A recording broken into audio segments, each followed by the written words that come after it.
guys, good morning. Meron tayong tropa na nakita na gagawa dyan sa baba. So inibitahan ko. At meron ako pinapacheck na electric pa. Kasi matagal na rin to guys. Kaso hindi na naandar. Gawa ng galing pa akong trabaho no. Napahangin ako. Nakatulog ako guys. Tapos umusok. Yung nausok ay capacitor.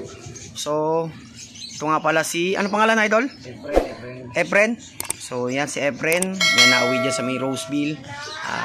Sa mga gusto pong magpagawa, magpaayos ng mga ano bang ginagawa mo? Electric fan, washing dryer. Ayan, washing dryer, electric fan, TV. Ayan, TV. So hingin natin number ni Efren. Ayan, para kontakin nyo na lang siya. Then kung ano, mag-comment na lang po kayo dito. At kung saan po kayo, pwede namin po kayo samahan. At kontakin natin si Efren. Tapos sasamahan ko kayo papunta sa kanya. Or then kontakin nyo siya kung paano usapan ninyong dalawa. Ayan, siya nga pala si Efren. Ayan, matagal na rin to, siguro taon na rin to. No, mami? Taon na. So yan, pandemic pa pa electric fan ko. So yan, ginawa ni Idol Efren na paraan kung paano talaga paganahin. So ayan, at naging ayos naman. Nadagdagan kasi ngayon guys, malamig. Tapos sa susunod mga isang buwan, yan ay nang kasigsagan ng init.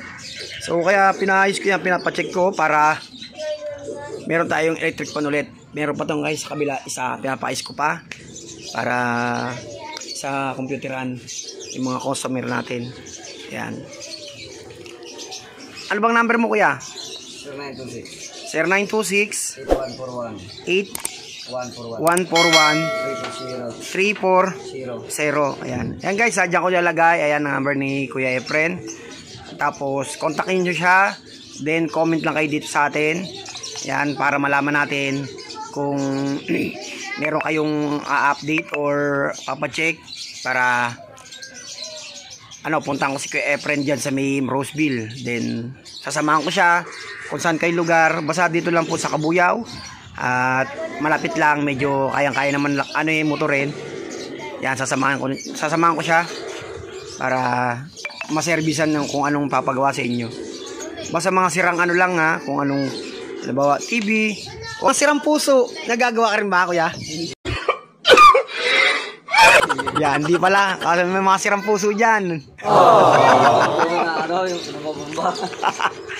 Mga puso, yan, mga pusong dyan, mga sira.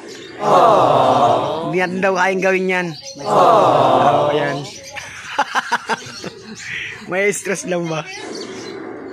May asawa ka na ba kuya? Wala pa. Binata pa pala si kuya. Sa mga dyan available pala si kuya dyan. Yan ang number. Pwede na. Kontakin nyo Saan probinsya mo? Bohol. Taga Bohol. Kaya pala yung tono ng pananalita niya, yung talagang may tono. Yan, taga Bohol pala. Matagal ka na rito? Matagal na pala si Kuya Efren dito. So yan. So huwag kayong mahiyang magtanong. Mag-comment lang kayo guys. Then yan, kung anong kayang itulong ni Kuya Efren, yan, gagawin natin paraan para lang masolusyonan ang inyong problema. So may mga bakante kayo sira dyang TV, electric fan, washing, dryer, yan. So kayang-kaya ni Kuya Efren yan.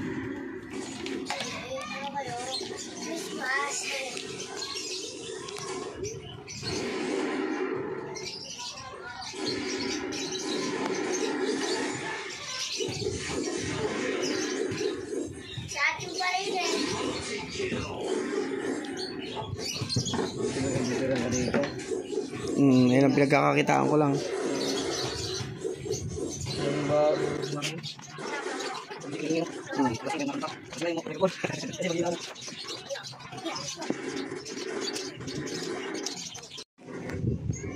So yun guys, umandar na yung ating pinapagawang electric fan.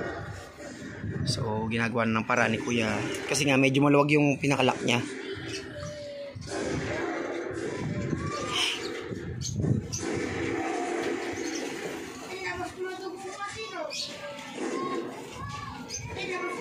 Mabat sa plastika. Huwag ka naman nabag. Yan guys, titignan ni Kuya, testingin. Ayun. O, di ba guys, na-under na. So, basic lang ginawa ni Kuya. Talagang yung paraan na dapat talagang gawin. So, syempre, iba talagang may alam. Lamang ang may alam, idol. Ayun nga sinasabi. Kasi meron kang alam, ibahagi mo o para makatulong sa'yo kung anong meron kang talent. Si Kuya. So, babalikan na lang ni Kuya yung isang electric fan ko dyan.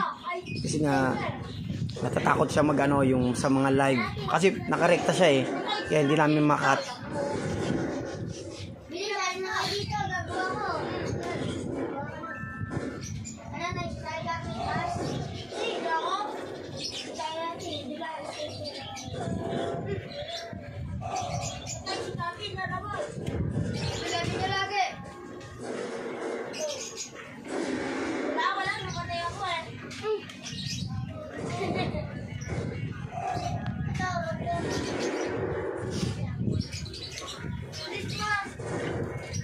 Oh, diba?